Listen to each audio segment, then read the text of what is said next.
Madam 2 months ఇప్పుడు symptoms ఇంతవరకు ఏం లేదు. నిన్న నుంచే కొంచెం వామిటింగ్ లాగా అనిపిస్తుంది. బేబీ ఎలా ఉందో అడుగుతున్నాను. Okay fine. సో ఇది కామన్ క్వశ్చన్ అనమాట. పేషెంట్కి అసలే సిమ్టమ్స్ లేదు, బట్ ప్రెగ్నెన్సీ 5 week మంచిగా ఉంది, ఏం వరి అవ్వద్దమ్మా. సో మార్నింగ్ సిక్నెస్ అని చెప్తాం.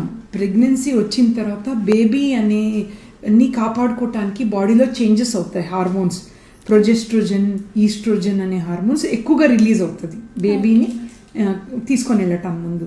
సో ఈ హార్మోన్ వల్ల, ప్రొజెస్ట్రాన్ హార్మోన్ వల్ల వామిటింగ్ కానీ, అండ్ హెచ్సిజీ అనే హార్మోన్ కూడా ఉంటుంది దాంట్లో. సో బ్లోటింగ్ సెన్సేషన్, హెవీ అవ్వటం. సో మీకు ఏం సిమ్టమ్స్ లేదంటే కూడా వరీ అవ్వద్దు. ఎందుకు అంటే ఈ సిమ్టమ్స్ అనేది ఓన్లీ 60 to 75%లోనే ఉంటుంది. 25%కి ఏమి సిమ్టమ్ ఉండదు. సో ఏం వరీ అవ్వాల్సిన అవసరం లేదు. సో బై ఛాన్స్ సిమ్టమ్ వస్తే కూడా మరీ ఎక్కువ లేదంటే అది కూడా వరీ అవ్వాల్సిన అవసరం లేదమ్మా. వామిటింగ్కి చిన్న ట్యాబ్లెట్ ఉంటుంది, అది వాడితే తగ్గిపోతుంది.